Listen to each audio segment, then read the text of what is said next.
very difficult to recover from. Now, I will implore the government to take a second look, a very critical look at what are the causes of this flooding. It is sad if by now we don't know, that we are just asking government to do it.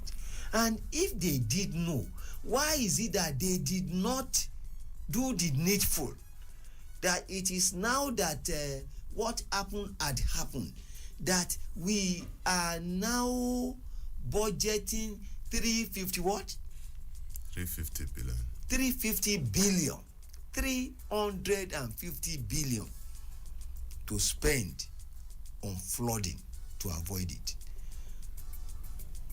I will still plead with all the institutions of government, agencies of government, the NEMA, the hydrological agencies, and the NIMET, to please up their game in such a way that they will forecast ahead what was likely to happen, and the necessary agencies should do the needful before it does happen.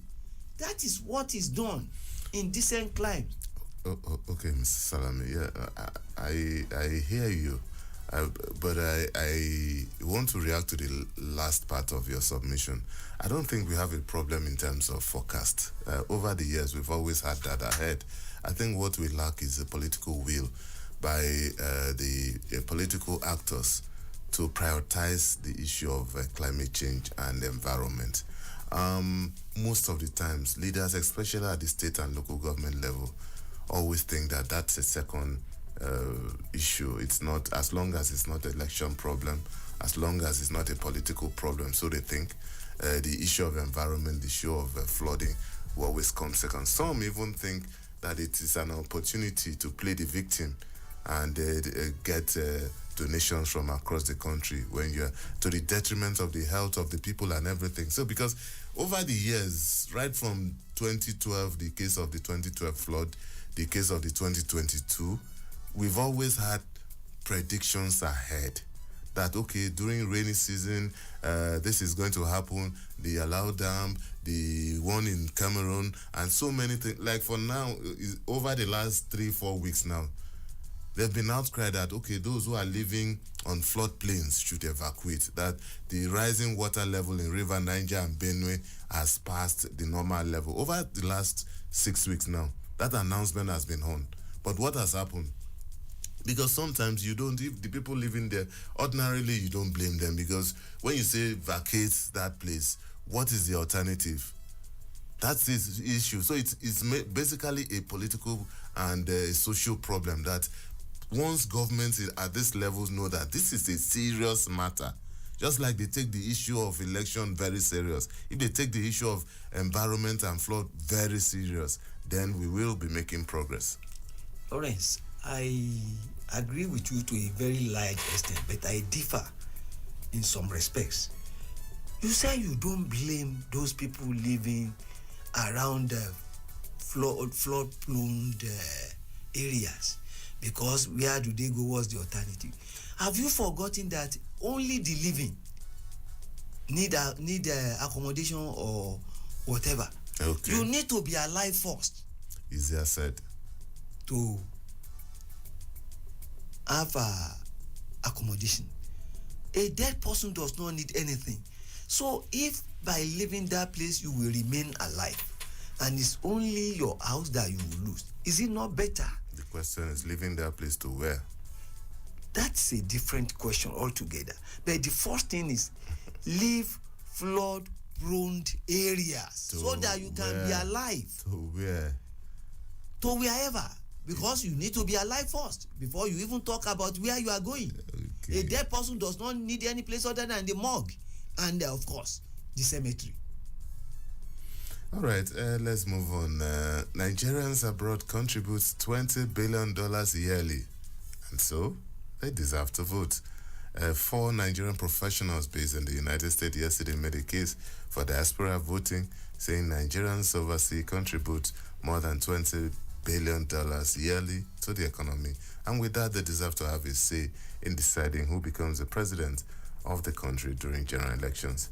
According to the World Bank, remittances from Nigerians living abroad reached 20 billion naira in 2023. Mr. Salami. Well, I don't know how to handle this one. Are we saying that because what you are contributing to the economy and the remittances, as it is said, is $20 billion or naira? Dollars. 20 billion is humongous, no doubt.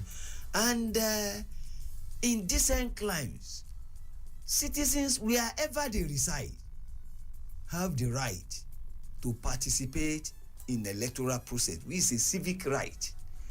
The question now is, even those of us who are in Nigeria, take our electoral process in such a manner that we can take more responsibilities.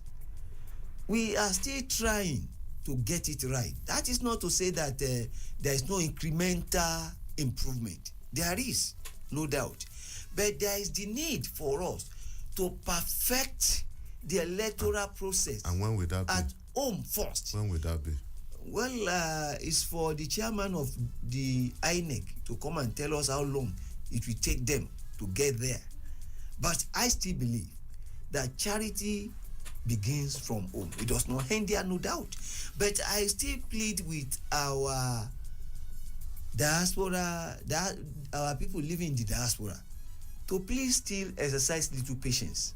Let us perfect the electoral process first at home in such a manner that it will be visible that there is improvement. We have done the needful and the home front is in order. Then we now move to the diaspora, and I want to believe that yes, it's their right, regardless of what they have contributed, it's their right to vote. Okay, Mr. Salami, I think you're now sounding like people who put up the argument for electronic voting.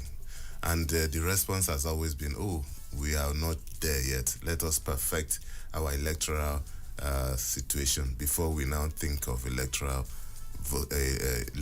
voting. The truth of the matter is that, just like in any other thing, if we put our minds to it, if we are serious about it, we can do it. And what you need to do, it doesn't have to start today. You can say in 10 years' time, this is our plans. This is what we want to do. In 5 years' time, we will have achieved certain level of professionalism and proficiency in terms of our electoral process. And so in 10 years' time, we will be able to adopt diaspora voting. Put a timeline to it and work towards it. But if we are saying we want to wait till we perfect, we will never, because after all, there's no perfect election anywhere in the world.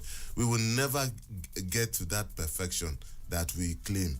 It's just an avenue for us to keep pushing forward what we are supposed to do today. Well, I know that crawling is... Great. So when you crawl, improve the electoral process at home. Let us take more responsibility. Okay. There is no point just taking more responsibility. Two busts drug traffickers were attempting to export consignment of heroin. Femi Babafemi said in a statement that the Jofo was arrested. This followed the seizure of his cargo, which contained auto parts, rechargeable lamps, sofa metal legs, and sofa legs, were 37 parcels of heroin weighing 1.10 kg and 4 blocks of loud weighing 1.20.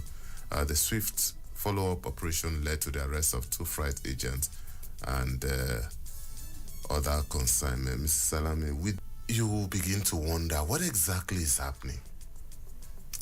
Nothing is happening other than the get-rich fetch illicit. The former Minister of Communications and Digital Realize that no matter